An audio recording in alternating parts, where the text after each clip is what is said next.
Welcome to this journey through one of the most disturbing cases recorded in Oregon Territory history. Before we begin, I invite you to leave in the comments where you are watching from and the exact time you are listening to this narration. We are interested in knowing to what places and at what times of day or night these documented accounts reach. In the autumn of 1853, when Oregon Territory still bore the rough edges of frontier life, a scandal emerged in Oregon City that would forever alter how the community viewed love, obsession, and the dangerous boundaries between devotion and destruction.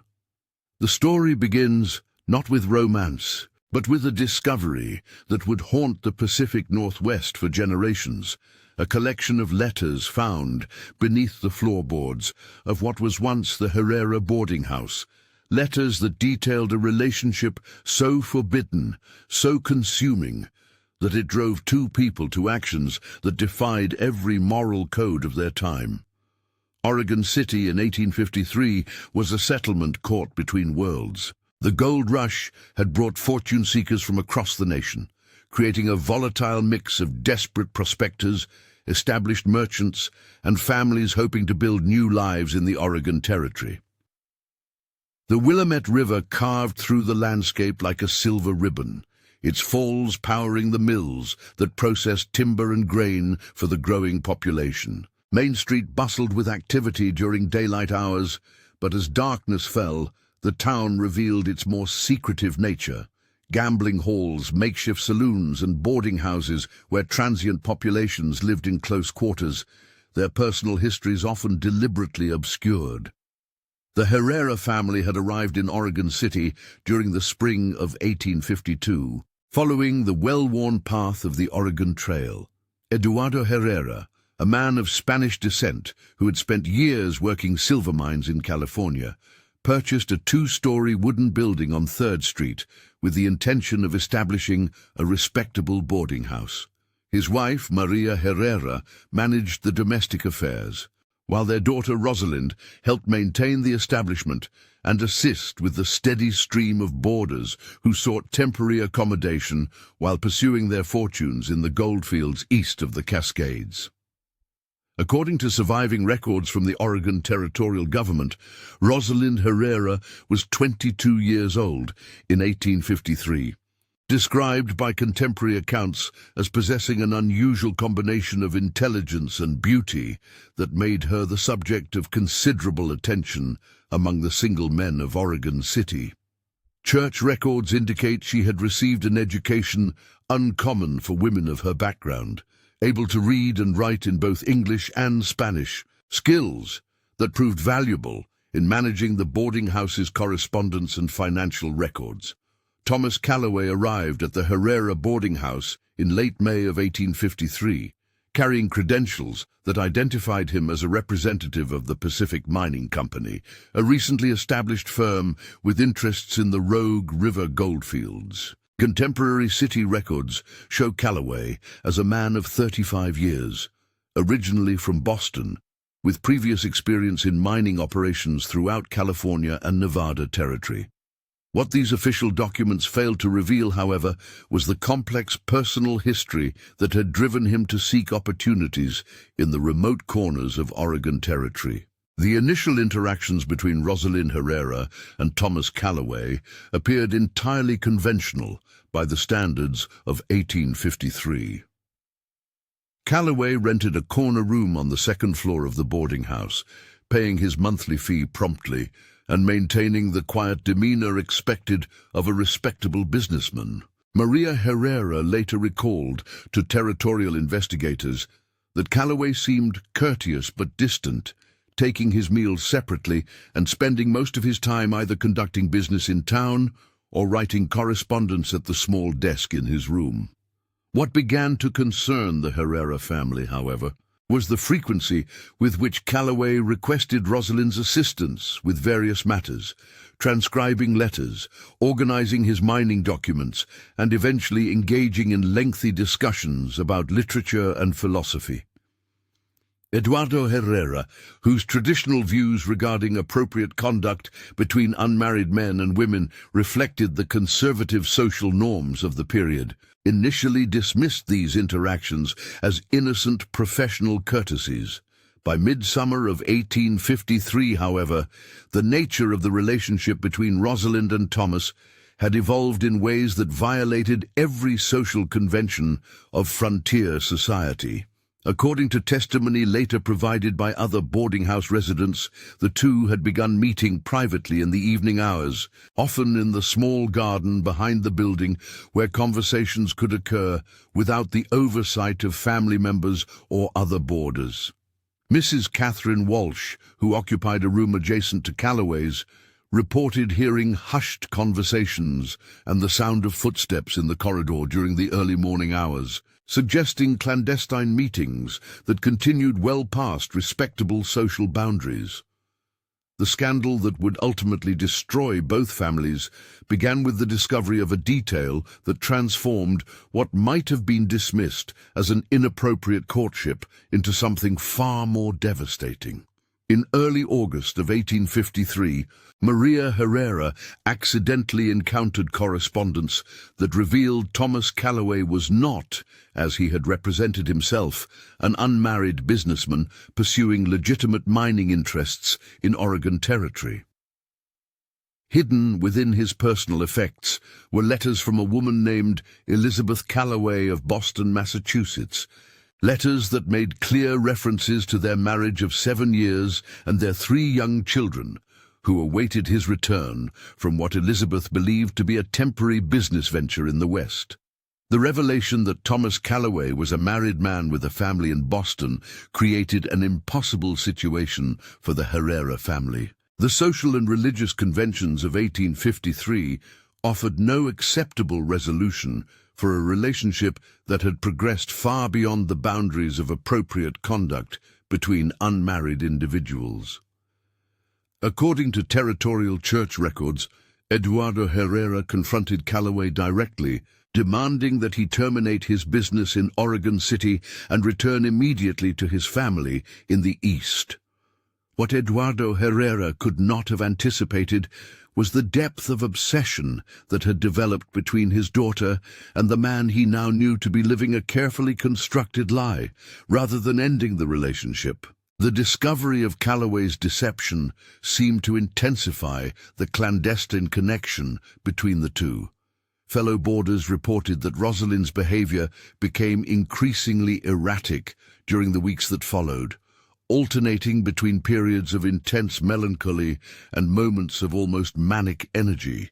Mrs. Walsh later testified that she often heard crying from Rosalind's room during the night, but attempts to offer comfort or assistance were rebuffed with unusual hostility. Thomas Calloway's response to the exposure of his marital status proved equally disturbing. Rather than departing Oregon City as demanded by Eduardo Herrera, he instead began making inquiries about purchasing property in more remote areas of the territory, suggesting an intention to establish a permanent residence far from the social oversight of established communities. Documents discovered years later revealed that Calloway had begun corresponding with land agents regarding parcels in the Cascade foothills, areas where a man might disappear from official records and live beyond the reach of territorial law. The crisis reached its breaking point during the 3rd week of August 1853, when Rosalind Herrera disappeared from the family boarding house without warning or explanation. According to her mother's testimony to territorial authorities, Rosalind had retired to her room after the evening meal, appearing tired but otherwise normal. When Maria Herrera attempted to wake her daughter the following morning, she discovered the room empty, with clear evidence that Rosalind had departed during the night, taking only a small collection of personal belongings and leaving no indication of her intended destination. The search for Rosalind Herrera involved both family members and territorial authorities, but the vast wilderness surrounding Oregon City offered countless possibilities for concealment. Thomas Callaway initially participated in the search efforts, expressing appropriate concern for Rosalind's welfare and offering to assist in any way possible. It was not until 3 days after her disappearance that Eduardo Herrera discovered Callaway's room had also been abandoned, with evidence suggesting a hasty but planned departure. The investigation into the dual disappearance revealed a pattern of deception that extended far beyond Callaway's concealed marital status. Territorial records showed that the Pacific Mining Company, which Callaway claimed to represent, existed only as a collection of falsified documents and forged letterheads. His supposed business interests in the Rogue River goldfields proved to be entirely fictitious, created as a cover for activities that remained unclear to investigating authorities. More disturbing was the discovery of correspondence between Callaway and various land agents throughout Oregon Territory, letters that suggested he had been planning for months to establish a remote homestead where he could live beyond the oversight of law enforcement or social supervision.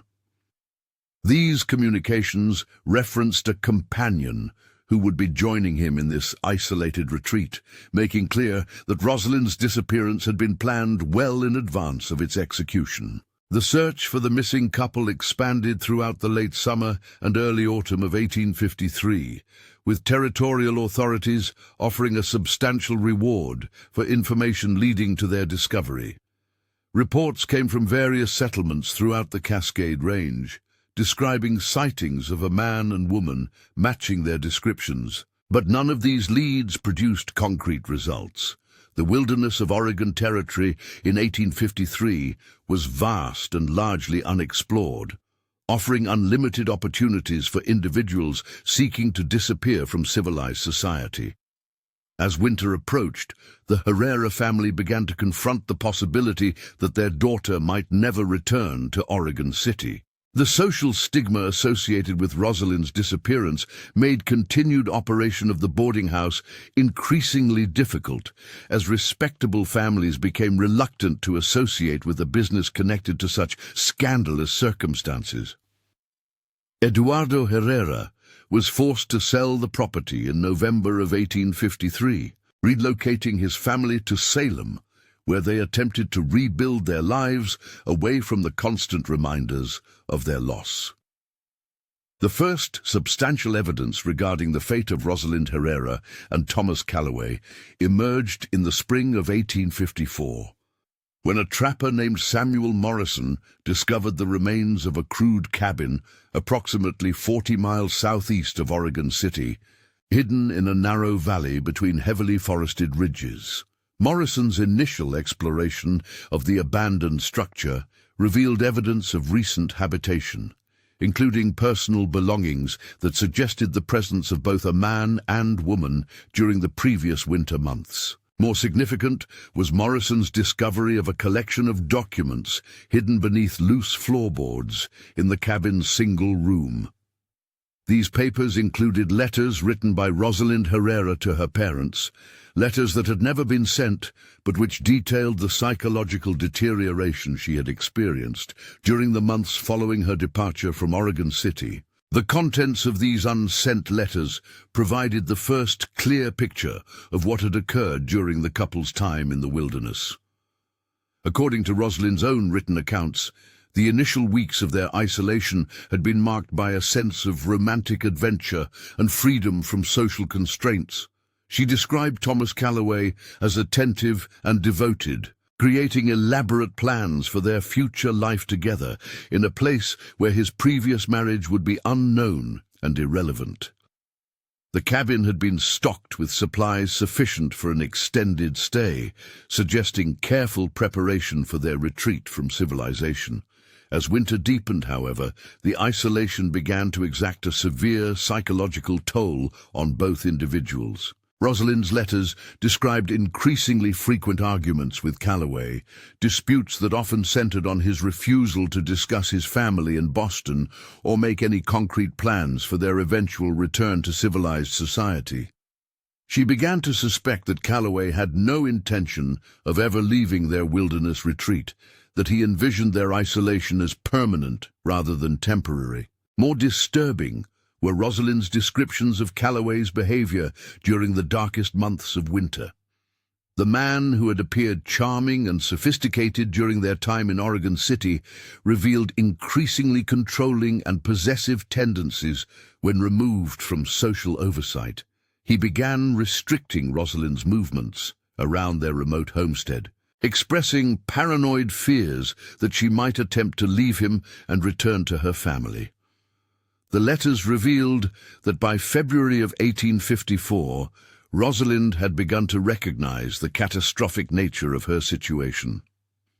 Isolated in the wilderness, with a man whose psychological stability appeared to be deteriorating, she found herself trapped by both the physical challenges of survival and her growing fear of Calloway's unpredictable behavior.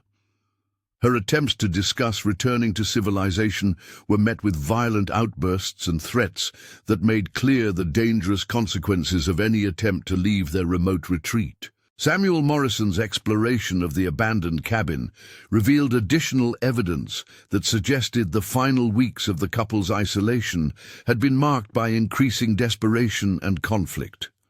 Household items were scattered and broken, indicating the scene of violent confrontations.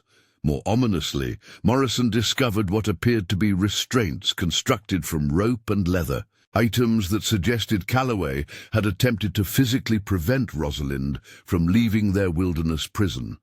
The discovery that haunted Morrison most profoundly was a final letter written by Rosalind Herrera, a document that revealed the ultimate horror of her situation.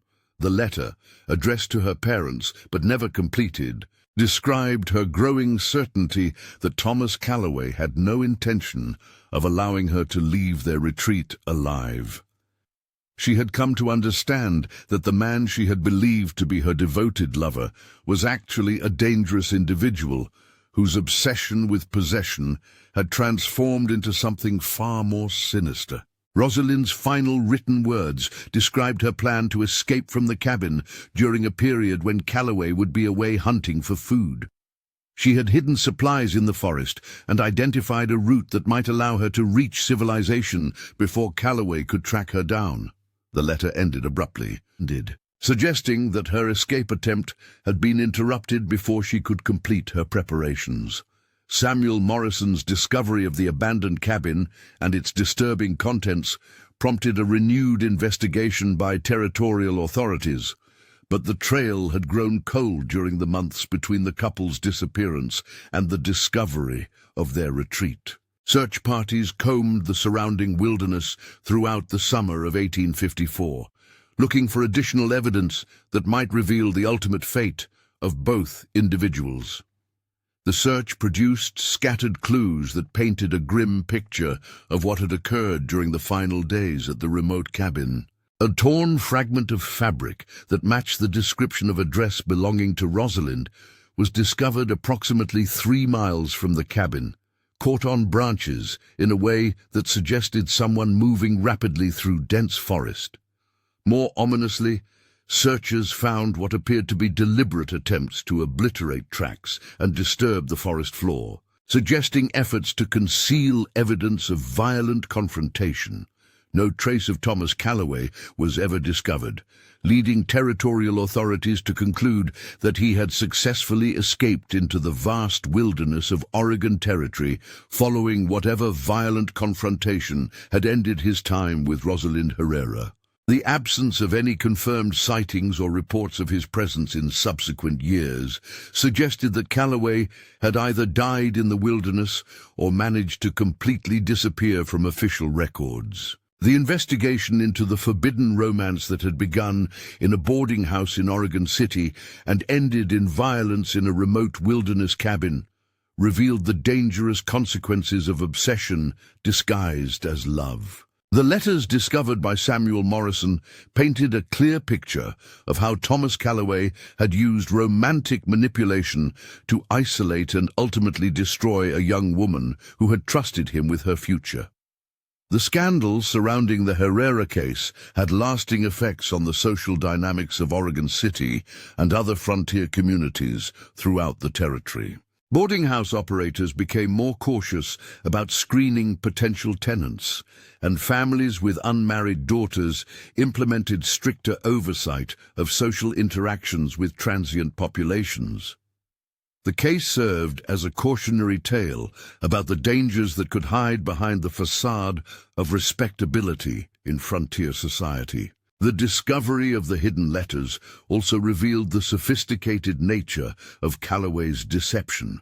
His false business credentials and fictitious company had been carefully constructed over a period of months, suggesting previous experience with similar fraudulent schemes. Territorial authorities began to suspect that the Rosalind Herrera case might represent only one incident in a pattern of predatory behavior that had claimed other victims in other locations. Correspondence with law enforcement agencies in California and Nevada Territory revealed reports of similar disappearances involving charming businessmen who had established temporary relationships with young women before vanishing without explanation. While none of these cases could be definitively connected to Thomas Calloway, the similarities in methodology suggested the possibility of a deliberate pattern of predatory behavior. The psychological profile that emerged from the investigation painted Thomas Calloway as an individual capable of extraordinary manipulation and deception. His ability to maintain a convincing facade of respectability while simultaneously planning elaborate schemes to isolate and control his victims suggested a level of premeditation that distinguished his crimes from typical acts of passion or desperation. The Herrera family's attempts to rebuild their lives in Salem proved partially successful, but the loss of their daughter cast a permanent shadow over their remaining years. Eduardo Herrera died in 1857, having never recovered from the guilt and grief associated with his failure to protect Rosalind from Calloway's predatory manipulation. Maria Herrera lived until 1863. But neighbors reported that she spent her final years obsessed with reading newspaper accounts of missing persons, hoping for any information that might reveal her daughter's ultimate fate. The boarding house on 3rd Street in Oregon City, where the tragic romance had begun, was eventually converted to other purposes. But local residents reported persistent rumors about strange sounds and unexplained disturbances in the building. While these claims were likely attributable to the power of suggestion and local folklore, they reflected the lasting impact of the Herrera case on the community's collective memory. In 1858, 4 years after the discovery of the abandoned cabin, a prospector working claims in the Cascade foothills reported finding human remains in a remote ravine, approximately 10 miles from Samuel Morrison's original discovery. The skeletal remains were determined to be those of a young woman, but the deterioration caused by exposure to the elements made positive identification impossible. Territorial authorities concluded that the remains likely belonged to Rosalind Herrera, but the absence of definitive evidence prevented official confirmation. The prospector's discovery included fragments of clothing and personal belongings that were consistent with the descriptions provided by Rosalind's family, but years of exposure to weather and scavengers had destroyed most potential evidence. A small silver locket found among the remains contained a damaged daguerreotype that might have depicted Rosalind Herrera, but the image was too deteriorated to provide conclusive identification. The investigation into the skeletal remains revealed evidence suggesting that death had resulted from traumatic injury rather than exposure or natural causes. The positioning of the remains in the remote ravine suggested that the body had been deliberately concealed, rather than representing the location where someone had died from accident or misadventure. These findings supported the theory that Rosalind Herrera had been murdered during her attempt to escape from the wilderness cabin. Thomas Calloway was never seen or heard from again after the spring of 1854. Despite periodic reports from various locations throughout the Western Territories, none of these sightings were ever confirmed by reliable witnesses or physical evidence. The man who had destroyed the Herrera family and terrorized a young woman in the Oregon wilderness had apparently vanished as completely as if he had never existed. The absence of any confirmed reports regarding Calloway's fate led to numerous theories about what had become of him following his presumed murder of Rosalind Herrera. Some investigators believed that he had died in the wilderness, either from accident, exposure, or violent encounter with hostile Native American tribes. Others suspected that he had successfully escaped Oregon Territory and continued his predatory activities in other locations under different false identities. The most disturbing possibility was that Calloway had survived his time in the Oregon wilderness and had indeed continued to target vulnerable women in other frontier communities where his past crimes would be unknown. The transient nature of population in gold rush territories made it relatively easy for individuals with criminal histories to reinvent themselves and disappear from official records. The documentation surrounding the Herrera case was eventually consolidated into territorial archives, where it remained largely forgotten for several years. The file included Samuel Morrison's sworn testimony regarding his discovery of the abandoned cabin, transcripts of interviews with boarding house residents and Oregon City merchants, and photographic copies of the letters written by Rosalind Herrera during her final months in the wilderness retreat. These archival materials were rediscovered in 1862 by a territorial historian named Dr. Marcus Webb, who was researching early Oregon settlement patterns for a comprehensive territorial history. Webb's examination of the Herrera case files revealed details that had been overlooked during the original investigation, including evidence suggesting that Thomas Calloway had been using false identities long before his arrival in Oregon City. Dr. Webb's research uncovered correspondence between territorial authorities and law enforcement agencies in multiple Western states.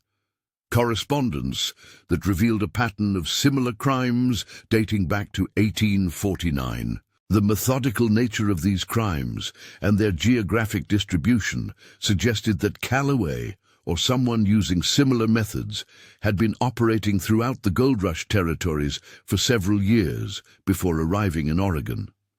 The historian's investigation also revealed that the Pacific Mining Company documents used by Calloway to establish his false identity had been sophisticated forgeries, created with printing techniques and paper quality that suggested professional criminal expertise. The level of detail in these false documents indicated that Calloway had access to resources and connections that extended far beyond typical frontier fraud schemes. Dr. Webb's most significant discovery was a letter found in the territorial archives, a letter that had been sent to Oregon City authorities in 1855 by a woman named Elizabeth Calloway of Boston, Massachusetts.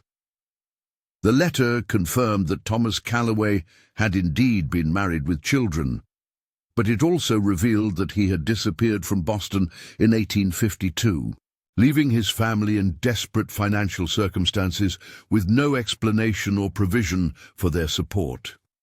Elizabeth Calloway's letter described her husband as a man of volatile temperament who had exhibited increasingly controlling and paranoid behavior during the months preceding his departure from Boston. She had begun to fear for her safety and that of their children, but had been unable to seek assistance due to the social stigma associated with accusations of domestic violence in 1850s society. More significantly, Elizabeth Calloway's correspondence revealed that her husband had a history of forming obsessive relationships with young women, relationships that had caused previous family crises and social scandals. The letter suggested that his disappearance from Boston had been motivated by the need to escape consequences of his inappropriate conduct with a neighbor's daughter, conduct that had threatened to result in criminal charges and social destruction. The information provided by Elizabeth Callaway transformed the understanding of the Herrera case from an isolated incident of frontier violence to part of a larger pattern of predatory behavior. Thomas Callaway appeared to be an individual who systematically targeted vulnerable women, used elaborate deception to gain their trust, and then exploited their emotional dependence to exercise complete control over their lives. Dr. Webb's research suggested that the forbidden romance in Oregon City represented the culmination of this predatory pattern, the point where Callaway's psychological instability and criminal behavior had evolved into lethal violence. The isolation of the Oregon wilderness had provided the perfect environment for his obsession to develop into murderous control, far from any possibility of intervention or oversight. The historian's investigation concluded that Rosalind Herrera had likely recognized the true nature of her situation during the final weeks of her life, but had been trapped by both the physical isolation of their wilderness retreat and her accurate assessment that any attempt to escape would result in violent consequences. Her letters revealed a young woman who had realized too late that she had become the victim of an elaborate predatory scheme. The archived materials studied by Dr. Webb were eventually transferred to the newly established Oregon Historical Society, where they were classified as restricted documents due to their disturbing content. The Society's directors determined that the details of the Herrera case were too graphic for general public access, particularly the psychological torture documented in Rosalind's final letters from the wilderness cabin. In 1867, the Oregon Historical Society received an unexpected donation that added new dimensions to the Herrera case archives. A private collector named Jonathan Pierce contributed a collection of letters and documents that had been discovered in a deceased relative's estate. Documents that included correspondence from Thomas Callaway written during his time in Oregon Territory. The newly discovered letters revealed the calculated nature of Callaway's manipulation of Rosalind Herrera, including detailed plans for isolating her from her family and community. The correspondence showed that Callaway had been carefully studying her personality and vulnerabilities for months before beginning his romantic pursuit, identifying the specific emotional appeals that would be most effective in gaining her trust and dependence. More disturbing was evidence that Callaway had been simultaneously corresponding with other women throughout Oregon Territory, using similar romantic manipulation techniques to establish relationships that might serve as alternative options if his pursuit of Rosalind proved unsuccessful. The letters revealed a systematic approach to predatory behavior that treated potential victims as interchangeable targets in an ongoing criminal enterprise. The newly discovered documents also included what appeared to be a partial confession written by Callaway during his final weeks in the wilderness cabin. The incomplete document described his growing frustration with Rosalind's resistance to his control and his increasing certainty that she would eventually attempt to escape or expose his criminal activities to authorities. The confession fragment contained disturbing details about Callaway's psychological state during the winter months of 1853 and 54, revealing an individual whose grip on reality had deteriorated significantly under the pressures of isolation and paranoid obsession. His writings described elaborate fantasies about permanently silencing Rosalind and creating new false identities that would allow him to continue his predatory activities in other territories. The documentation provided by Jonathan Pierce was authenticated by territorial experts and integrated into the Historical Society's archives, where it remained accessible only to qualified researchers studying frontier crime patterns. The additional evidence confirmed that the Herrera case represented one of the most sophisticated and premeditated crimes in Oregon territorial history. The complete archive of materials related to the forbidden romance and its violent conclusion eventually totaled more than 300 pages of correspondence, testimony, and investigative reports. The documents painted a comprehensive picture of how predatory individuals could exploit the social isolation and limited law enforcement resources of frontier communities to carry out elaborate criminal schemes. Years later, when the details of the Herrera case became more widely known through historical research and publication, the story served as a reminder of the dangerous vulnerabilities that existed in frontier society. The romantic idealism often associated with Western settlement was balanced by the harsh reality that isolation and limited social oversight could create perfect conditions for predatory exploitation. The lasting impact of Rosalinde Herrera's tragedy extended beyond its immediate effects on her family and community. The case became a cautionary tale that influenced how frontier communities approached the screening of transient populations and the protection of vulnerable residents from sophisticated criminal manipulation. But perhaps the most haunting aspect of the Herrera case was its reminder that evil often disguised itself behind masks of charm and respectability, that the most dangerous predators were frequently those who appeared most trustworthy and appealing. In the wilderness of 1853 Oregon Territory, a young woman's trust in romantic love had led to isolation, terror, and ultimate destruction at the hands of a man whose carefully constructed facade had concealed the heart of a calculating predator. The remote ravine where Rosalinde Herrera's remains were discovered eventually became overgrown with dense forest vegetation, erasing all traces of the tragedy that had occurred there more than a century before. The wilderness that had served as the backdrop for her final desperate attempt to escape had reclaimed the evidence of her struggle, leaving only archived documents to preserve the memory of her brief life and violent death. And somewhere in the vast expanse of the American West, the question of what had become of Thomas Callaway remained forever unanswered, a mystery that served as a perpetual reminder that some evils disappear so completely that they leave only shadows, and the lingering fear that they might emerge again in different places and different times to prey upon new victims with the same methodical and devastating efficiency. The investigation into Thomas Callaway's ultimate fate reached its final chapter in 1869, when territorial authorities received a letter from a dying man in a Sacramento hospital. The patient, identified as William Morrison, brother to Samuel Morrison, who had discovered the abandoned cabin, claimed to possess information about the mysterious disappearance that had haunted Oregon Territory for 15 years. According to William Morrison's deathbed testimony, his brother Samuel had never revealed the complete truth about his discovery in the Cascade foothills. The trapper had indeed found more than an abandoned cabin and scattered letters.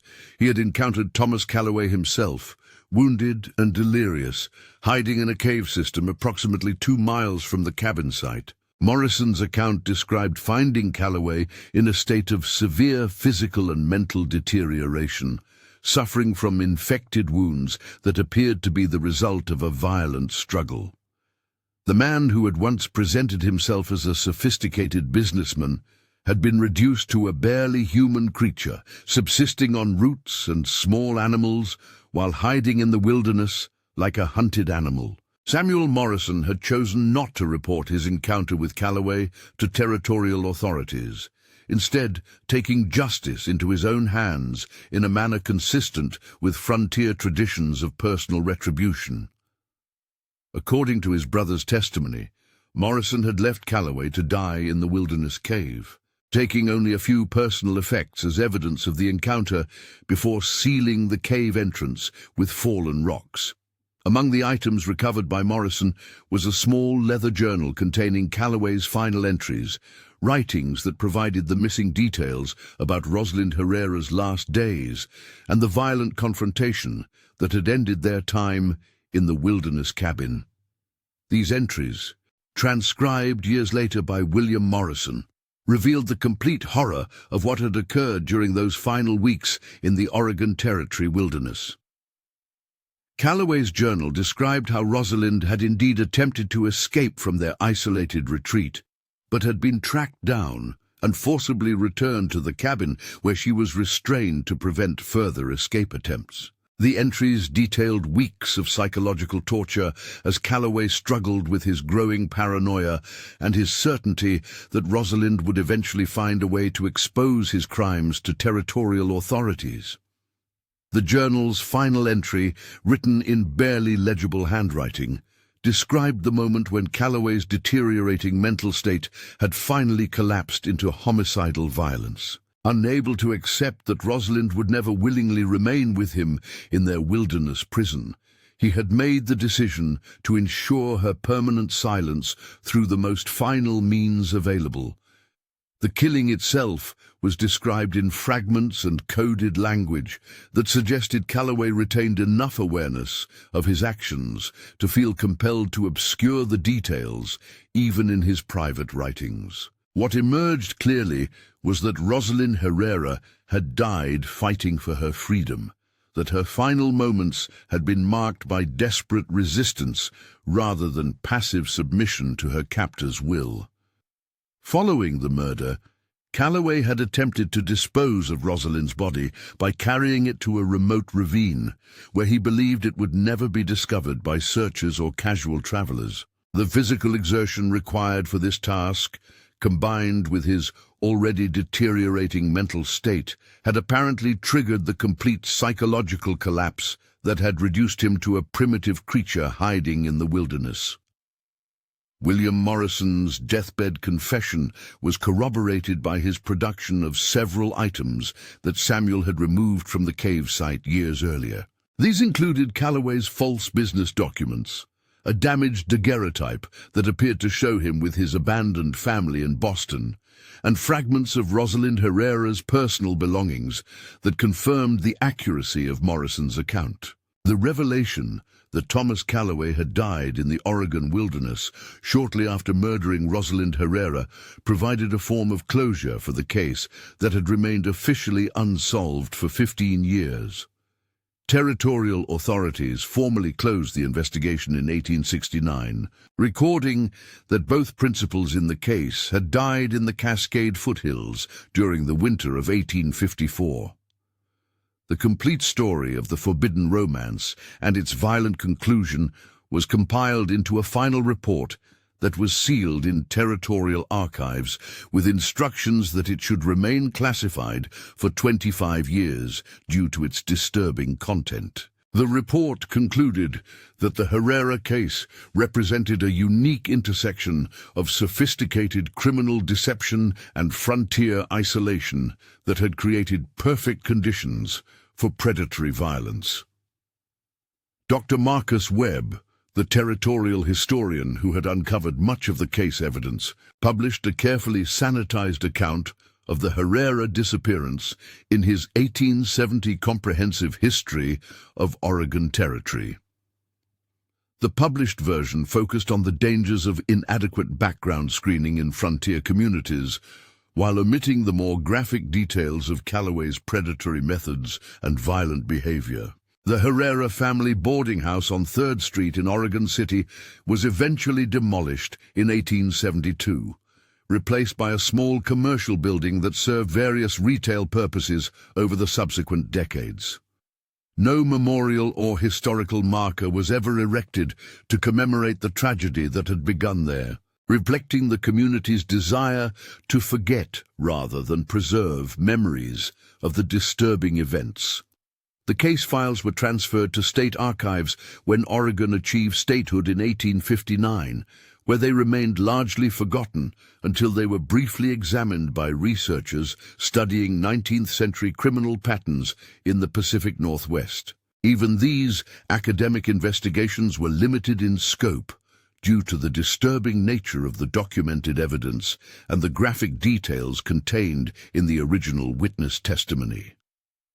In the end, The forbidden romance between Rosalind Herrera and Thomas Callaway served as a dark reminder that the American frontier, for all its promise of freedom and new beginnings, also provided perfect hunting grounds for predators who understood how to exploit the isolation and limited social oversight of newly settled territories.